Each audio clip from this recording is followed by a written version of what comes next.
शुरुआत बड़ी खबर से करेंगे। कोलकाता हॉस्पिटल वाकई के बाद जम्मू के गवर्नमेंट मेडिकल कॉलेज में भी सिक्योरिटी के लिए नीम फौजी दस्ते तैनात किए गए हैं। मुसल्लह सिक्योरिटी एहलकार खुसूसी तौर पर खवातीन डॉक्टरों की हिफाजत के लिए तैनात हैं। इस वक्त मुसल्लह एसएसबी एहलकार फौरी तौर पर इमरजेंसी विंग में तैनात हैं। एसएसबी के एहलकार सूरत हाल पर नजर रखने के लिए बाकायदगी से इमरजेंसी राउंड करेंगे। तो आपको बताते चलें कि जम्मू में भी अब जम्मू के मेडिकल हॉस्पिटल में भी सिक्योरिटी बढ़ा दी गई है। पिछले दिनों जिस तरह से कोलकाता हॉस्पिटल में वाकया पेश आया था, उसके बाद जम्मू के गवर्नमेंट मेडिकल कॉलेज में भी सिक्योरिटी बढ़ाई गई है और सिक्योरिटी के नीम फौजी दस्ते तैनात किए गए हैं। खुसूसी तौर पर खवातीन डॉक्टरों को की जो हिफाजत है वो बढ़ा दी गई है। मुसल्लह सिक्योरिटी एहलकार खुसूसी तौर पर खवातीन डॉक्टरों की हिफाजत के लिए तैनात है। इस वक्त मुसल्लह एसएसबी एहलकार फौरी तौर पर इमरजेंसी विंग में तैनात हैं। एसएसबी के एहलकार सूरत हाल पर नजर रखने के लिए बाकायदगी से इमरजेंसी राउंड करेंगे और इसके अलावा पूरे हॉस्पिटल में एसएसबी को तैनात किया गया है। इस पर और बातचीत करेंगे। हमारे साथ न्यूज 18 जेकेएलएच के सीनियर एडिटर तेजेंद्र सिंह सोढ़ी जी हमारे साथ जुड़े हुए हैं। सोढ़ी जी, कोलकाता में जो कुछ हुआ था उसके बाद पूरे देश में हमने देखा कि एक नाराजगी देखी जा रही थी। डॉक्टर बार बार यही कह रहे थे कि उन्हें एक डर सा महसूस हो रहा है और अब जम्मू से बड़ी खबर आ रही है जहां पर जम्मू के गवर्नमेंट मेडिकल कॉलेज में भी सिक्योरिटी बढ़ाई गई है। देखिए हुरेरा, जिस तरह का जो इंसिडेंट कोलकाता में हुआ था, जहां पर एक डॉक्टर, एक ट्रेनी डॉक्टर के साथ इस तरह का सलूक किया गया था, उसे फिर मार दिया गया था। उसके बाद पूरे देश में जो डॉक्टर्स हैं, स्पेशली जो फीमेल डॉक्टर्स हैं, वो डरे हुए थे, प्रोटेस्ट कर रहे थे, सिक्योरिटी मिले। पहले भी देखिए जम्मू कश्मीर की अगर बात करें तो कई बार ऐसे हादसे, हालांकि इस तरह नौयत के नहीं, लेकिन कई बार ऐसा होता है कि हॉस्पिटल में जो अटेंडेंट्स होते हैं वो कई बार ट्रीटमेंट समझते नहीं या कहीं उनके पेशेंट की डेथ हो जाती है तो वो डॉक्टर के साथ बदसलूकी करते हैं, डॉक्टर के साथ मारपीट करते हैं। और पहले भी जम्मू में या कश्मीर में इस तरह की आवाजें उठ रही थी डॉक्टर फैकल्टी की तरफ से, स्पेशली जो सरकारी अस्पतालों में काम करते हैं, कि उन्हें सुरक्षा मुहैया कराई। लेकिन जिस तरह से कोलकाता में जो इंसिडेंट हुआ उसके बाद फिर से पूरे देश में जिस तरह से डॉक्टर्स प्रोटेस्ट कर रहे हैं और अपने कलीग के लिए सिक्योरिटी की डिमांड कर रहे हैं, उसी के सिलसिले में जम्मू कश्मीर सरकार ने, जम्मू कश्मीर प्रशासन ने कुछ दिन पहले डिसीजन लिया था कि जम्मू कश्मीर में जितने भी बड़े सरकारी हॉस्पिटल हैं उन्हें वहां पर जो आर्म्ड पर्सनल है, पैरामिलिट्री, वो तैनात किए जाएंगे। इसी सिलसिले में आज जम्मू का जो गवर्नमेंट मेडिकल कॉलेज हॉस्पिटल है वहां पर एसएसबी पर्सनल जो है उन्हें तैनात कर दिया गया है और उनकी जो तैनाती है की गई है। इन्हें ये मैंडेट मिलता है कि हॉस्पिटल में रेगुलर राउंड करेंगे, वहां पर तैनात रहेंगे, ज्यादातर इमरजेंसी जो विंग है वहां पर तैनात रहेंगे और ये अपने हथियारों के साथ वहां तैनात रहेंगे। और सबसे ज्यादा दायित्व जो इन्हें रिस्पॉन्सिबिलिटी दी गई है, फीमेल स्टाफ है हॉस्पिटल में, फीमेल डॉक्टर्स हैं, उनकी सुरक्षा को सुनिश्चित करने का मैंडेट दिया गया है जी उनका। बिल्कुल, बहुत बहुत शुक्रिया तेजेंद्र सिंह सोढ़ी जी हमारे साथ जुड़ने के लिए और इस खबर पर अपडेट करने के लिए। चलिए आगे बढ़ेंगे। वज़ीर दाखिला अमित शाह ने जम्मू कश्मीर के हवाले से एक मीटिंग तलब की है। जम्मू कश्मीर के इंचार्ज जी किशन रेड्डी और राम माधव भी इस मीटिंग में मौजूद हैं। बीजेपी सेंट्रल इलेक्शन कमेटी की मीटिंग से पहले यह मीटिंग काफी अहम मानी जा रही है। तो वहीं दिल्ली में कांग्रेस की स्क्रीनिंग कमेटी की मीटिंग भी जारी है। मीटिंग में जम्मू कश्मीर असेंबली इंतखाबात के उम्मीदवारों के नामों को लेकर तबादला ख्याल किया जा रहा है। माना जा रहा है कि 10 नामों की फहरिस्त आज जारी की जा सकती है। कांग्रेस की जानिब से आज मरकजी इलेक्शन कमेटी का इजलास भी मुनक्किद किया जा रहा है।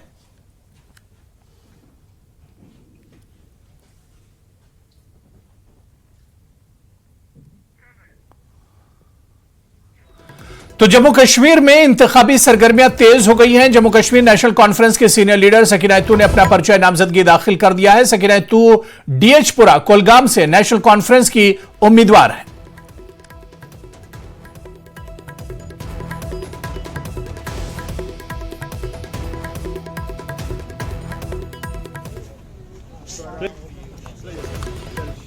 तमाम उम्मीदवार जो इस इलेक्शन में नेशनल कॉन्फ्रेंस के सिंबल पर इलेक्शन लड़ेंगे कामयाबी की उम्मीद रखते हैं। हमने अपना मशहूर लोगों के सामने रखा है। शायद हमारे तरफ से ये कहना गलत नहीं होगा कि इससे बेहतर मंशूर, इससे बेहतर प्रोग्राम, इससे बेहतर अगले 5 साल का एजेंडा और कोई पार्टी जम्मू कश्मीर के लिए पेश नहीं करेगी। हम उम्मीद करते हैं कि जम्मू कश्मीर की आवाम जब अपने 5 साल के हुकूमत का फैसला करेगी तो नेशनल कॉन्फ्रेंस को यहाँ लोगों की खिदमत करने का एक मौका हासिल हो। असेंबली इंतखाबात की बात करें तो बिल आखिर नेशनल कॉन्फ्रेंस की उम्मीदवार डीएचपुरा से सकीना ईथू ने आज अपना कागजाती नामजदगी जो है वो यहाँ पे दाखिल किया है।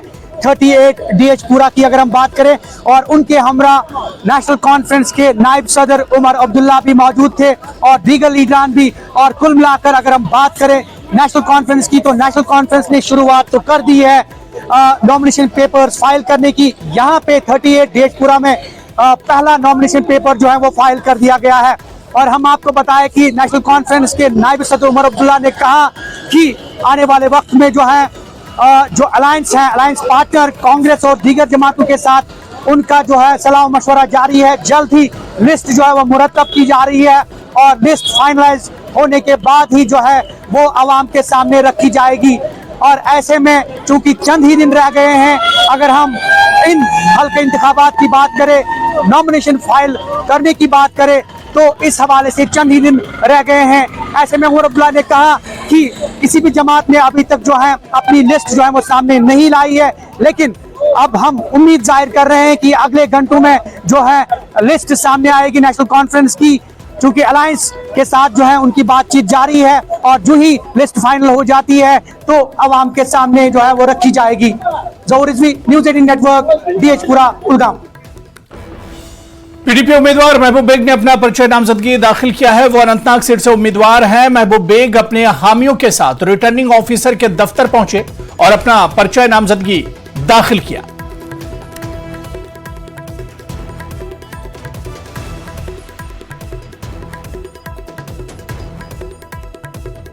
लेकर पहले मरहले के तहत आज कागजात नामजदगी दाखिल किए गए। और अनंतनाग की अगर हम बात करेंगे, यहाँ पर सबसे पहले पीडीपी के ऑर्गेनाइजेशन जनरल सेक्रेटरी जो कि अनंतनाग मेन के लिए कैंडिडेट भी है पार्टी के, उन्होंने यहाँ पर कागजात नामजदगी दाखिल किए और उन्होंने ये आज़म दोहराया कि पीडीपी की साख्त जो है वो काफ़ी मजबूत है और काफ़ी मजबूती और मुस्तहकमी के साथ वो मैदान में नजर आएंगे। अब आने वाले दिनों में ये देखना होगा कि कौन कौन से चेहरे सामने आते हैं और किन किन पार्टियों से वाबस्ता लोग जो हैं वो यहाँ पर फॉर्म भरेंगे। और ये बावर किया जा रहा है कि जिस इंतखाबी जंग में एक अच्छा खासा मुकाबला जो है वो एक्सपेक्टेड है, वो मुतवक्के है। न्यूज़ 18 के लिए अनंतनाग से मुदस्सिर कादरी। और यहां पर रुकेंगे फिलहाल छोटे से ब्रेक के लिए।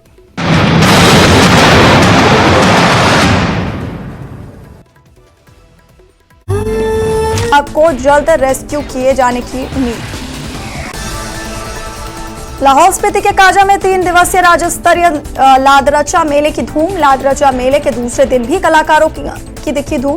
स्थानीय कलाकारों ने भी जमकर मचाया धमाल। कांगड़ा के जूतम बाजार की एक वीडियो तेजी से हुई वायरल। प्रेम प्रसंग से जुड़ा मामला। वीडियो में एक युवक और उसकी प्रेमिका की हुई जमकर धुनाई। धुनाई करने वाले लोग निकले युवक के परिजन। तुपचलिंग गोनपा में छम नृत्य का आयोजन। चंसखर के से आए लामागढ़ों की ओर से छम नृत्य का आयोजन।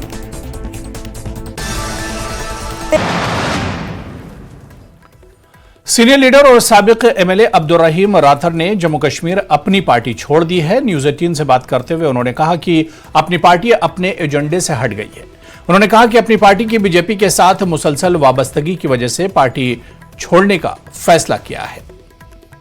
अनाउंसमेंट के बाद सियासी उथल पुथल जारी है और ऐसे में एक प्रेस कॉन्फ्रेंस के दौरान जो सीनियर लीडर है और फॉर्मर एमएलए अब्दुल रहीम राथर जो कि अपनी पार्टी के साथ वाबस्ता थे, उन्होंने ऐलान किया कि वो अपनी पार्टी से मुस्तफ़ी हो रहे हैं। तो हमारे साथ मौजूद है अब्दुल रहीम राथर साहब। राथर साहब, क्या वजह रही कि आप मुस्तफ़ी हुए और ऐसे स्टेज पे, ऐसे वक्त पे जब इलेक्शन जो है वो सर पे है? देखिए, जब हमने पार्टी बनाई तो बड़ा डिस्कशन हुआ कि हमारी पार्टी की लाइन क्या रहेगी। कौन से मुद्दे हम चला के रहेंगे और कैसे हम लोगों की रिप्रेजेंटेशन करें। तो लेकिन वक्त के साथ साथ कहीं हमें लगा कि शायद हम कहीं भटक रहे हैं, दानिस्तन या गैर दानिस्तन तौर।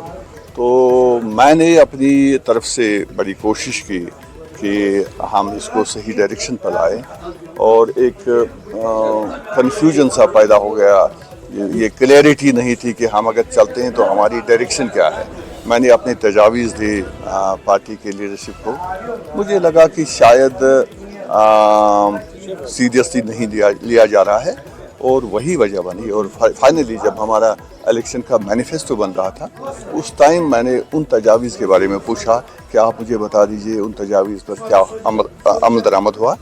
और मुझे लगा कि इलेक्शन के मैनिफेस्टो में भी उन चीज़ों का ख्याल नहीं रखा गया।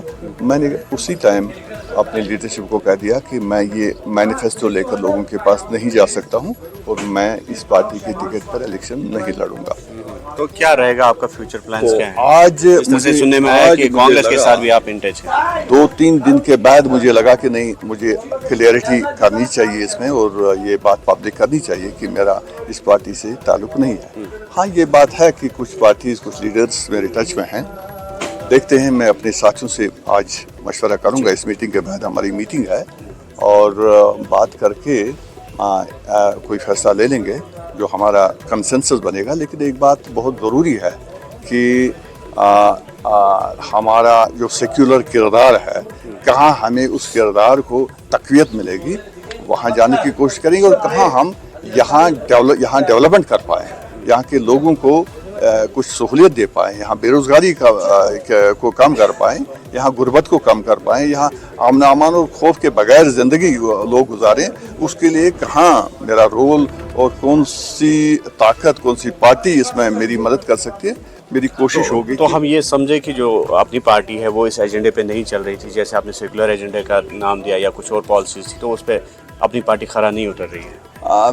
मैं यही कहूँगा कि मुझे मायूसी हुई कि जो रिजल्ट्स हमारे सामने पार्लियामेंट के इलेक्शन में आ गए, और जो एक कन्फ्यूजन सा हो गया, हमारी पार्टी पर मशकूकियत बन गई, उससे मैं बिल्कुल नाराज था। और मैं चाहता था कि सुधार लाएं इसमें, लेकिन सुधार लाने में मुझे लगा कि शायद सीरियसली नहीं लिया जा रहा है और सुधारने की कोशिश नहीं की जा रही। तो बीजेपी का टैग भी हमेशा लगा रहा है अपनी पार्टी को, और दूसरी तरफ आप कह रहे हैं कि मशकूकियत है, तो वो एक्सप्लेन कर सकेंगे आप कि क्या मशकूक हालात थे?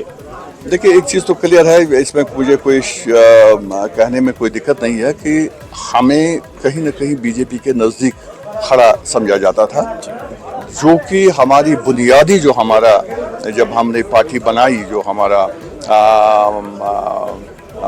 बुनियाद जिस पर रखी थी हमने, कि बीजेपी और हमारा कोई वास्ता नहीं होना चाहिए था। लेकिन क्या वजह है कि हम पर ये इल्ज़ाम लग गया कि ये बीजेपी के साथ मिले हुए हैं? उसके लिए ही मैंने लीडरशिप को ये बता दिया था कि हमें एक क्लियरिटी करनी चाहिए, ताकि लोगों को लगे कि बीजेपी और हमारा कोई दूर का वास्ता भी नहीं है। तो उसमें कुछ खामियां मुझे नज़र आ गई, जो मुझे लगा कि नहीं, अब अगर इस पार्टी के साथ चलेंगे तो हम भी शक के दायरे में आ जाते हैं। Thank you. तो ये थे अब्दुर्रहीम राठौर, जिनका ये कहना है कि अपनी पार्टी की गलत पॉलिसियों की वजह से, और जो उनका बेसिक एजेंडा से कहीं ना कहीं उसे डिविएट हो गई अपनी पार्टी, तो उसकी वजह से इन्होंने पार्टी से किनारे कशी अख्तियार कर ली, और जो फर्दर प्लान्स है वो आइंदा दिनों में उसको तश्कील देंगे, मंजर आम पर लाएंगे कि रहीम राठौर साहब किस ओर जाएंगे। न्यूज़ 18 के लिए अनंतनाग से मुदस्सिर कादरी। बीजेपी के सीनियर लीडर और वक्फ बोर्ड की चेयरपर्सन डॉक्टर दरख्शान अंद्राबी ने कहा कि जम्मू कश्मीर के असेंबली इंतखाबात में एनसी और कांग्रेस के इत्तेहाद से बीजेपी को कोई फर्क नहीं पड़ेगा। दरख्शान अंद्राबी ने पुलवामा के दौरे के दौरान इन बातों का इजहार किया। इससे कबल अंद्राबी ने बीजेपी ऑफिस पुलवामा में पार्टी लीडरान के साथ मीटिंग मुनक्किद की। अंद्राबी ने कहा कि जल्द बीजेपी अपना इलेक्शन मंशूर और मेंबरान की लिस्ट जारी करेगी। अलायंसेस होते हैं, उससे तो बीजेपी को कोई फर्क नहीं पड़ता है। पार्लियामेंट इलेक्शन में भी अलायंस हो गया, और यहाँ पे भी हो सकता है। इलेक्शन में तो डेमोक्रेसी है, आप जो पार्टियाँ अलायंस में हैं तो हम उनको थोड़ी कह सकते हैं आप मत आ जाइए। तो बीजेपी का अपना एक अलग प्रोग्राम है, हम अपने बलबूते पे इलेक्शन पार्लियामेंट में भी लड़े और रियासत में अभी यूटी में भी हमारा वैसा ही रहेगा। देखिए अभी इंशाल्लाह रहमान मैंडेट डिक्लेयर हो जाएंगे तो उसके बाद ही पता चलेगा सबों को कि हमारे कैंडिडेट कौन होंगे और कहां कहां से हमारा कैंडिडेट इलेक्शन लड़ेगा। मैनिफेस्टो भी आ रहा है, हमारा मैनिफेस्टो सबसे आला है क्योंकि हमने हमेशा डेवलपमेंट और प्रॉस्पेरिटी के बारे में सोचा है। अगर आज इस पुलवामा में मैं खड़ी हूं, अमन तभी है, अदरवाइज पुलवामा में आज से पहले सोच भी नहीं सकता था यहाँ पे हम कदम रख सकते हैं। लेकिन अल्हम्दुलिल्लाह आज जो बीजेपी गवर्नमेंट ने, हमारे प्रधानमंत्री जी ने जो जम्मू कश्मीर के लिए जो अमन और खुशहाली जो आज हम देख रहे हैं वो बिकॉज ऑफ बीजेपी ही है। और हमारा मैनिफेस्टो हमेशा यही रहा है, डेवलपमेंट और पीस। BJP senior leader Mohammad Salim Butt का कहना है कि बीजेपी इंतखाबात के लिए पूरी तरह से तैयार है। उन्होंने कहा कि पार्टी बानेवाल असेंबली हल्के से अपनी जीत दर्ज कराएगी। उन्होंने अवाम से अपील की कि वो बीजेपी को मौका दें क्योंकि तमाम पार्टियां बशमूल एनसी, कांग्रेस और पीडीपी ने माजी में अवाम को बेवकूफ़ बनाया। बीजेपी लीडर मोहम्मद सलीम बट ने कहा कि बीजेपी हुकूमत ने अपनी स्कीमों बशमूल PMAY और PM किसान योजना और हेल्थ कार्ड्स के जरिए हजारों लोगों को फायदा पहुंचाया। इतनी मजबूत है। बीजेपी का आज का जो मीटिंग का मुद्दा और मकसद ये था कि हमने हर पोलिंग बूथ को रीचेकिंग करने की बात रखी है। अपने जो हमारे कारकुन हैं, जिन्होंने भारतीय जनता पार्टी के जो चाहने वाले लोग हैं, तो उनको हमने टास्क दिया है कि हर पोलिंग बूथ से 50 से लेकर 100 लोगों को दोबारा से जोड़े, ताकि हमारा जो एक बगीचा लगा हुआ है, कमल का बीज जो हमने बोया है, तो इंशाल्लाह अब काटने का टाइम भी आया है।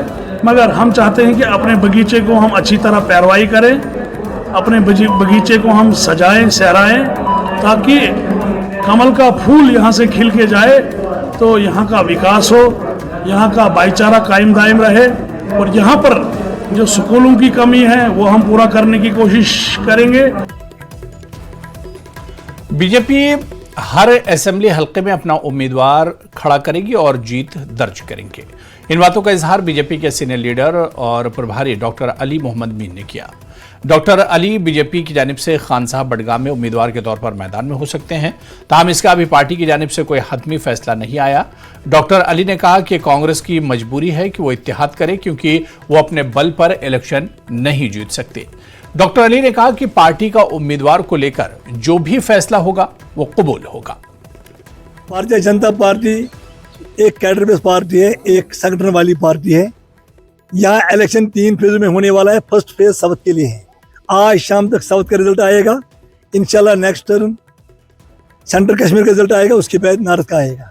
मुझे लगता है कि 1-2 दिन के अंदर अंदर हम यहाँ अनाउंस करेंगे कैंडिडेट के नाम। लेकिन जो आज की मीटिंग है, इस मीटिंग के हवाले में बात करें, मेरी कॉन्स्टिट्यूंसी खान साहब कॉन्स्टिट्यूंसी है।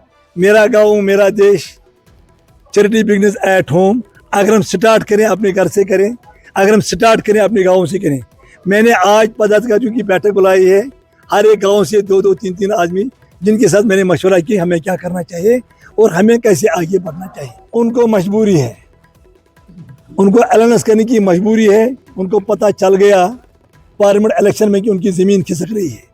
अगर वो समर्थन नहीं लेंगे तो वो कैसे आगे बढ़े। भारतीय जनता पार्टी हर एक सीट पे अपना कैंडिडेट उठाएगी और अपने दम पे इलेक्शन लड़ेगी। देखो, हमारा मैंडेट और कैंडिडेट हमारा कमल है। जिसके हाथ में कमल थामा जाएगा, मैं उसको सपोर्ट करूं और उसको जितवा कर। डोडा जिले में इत्तेफाकी तौर पर गोली लगने से एक फौजी जवान की मौत हो गई। इत्तला के मुताबिक फौजी जवान अपनी बंदूक साफ कर रहा था कि अचानक गोली चल गई और सीधा सीने में गोली लगी। बाद में फौजी जवान को GMC डोडा रेफर किया गया, जहां इलाज के दौरान फौजी जवान की मौत हो गई। फौजी जवान की शिनाख्त विकास राघव के तौर पर हुई है। विकास का ताल्लुक गुरुग्राम हरियाणा से है।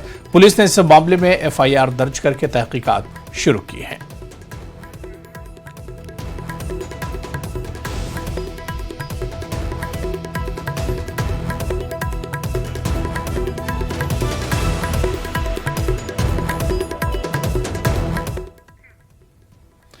सोनावारी कॉन्ट्रैक्टर्स एसोसिएशन ने सोनावारी की ठेकेदार बिरादरी को दरपेश मसाइल और खदशात पर तबादला ख्याल करने के लिए एक तकरीब का इनेकाद किया।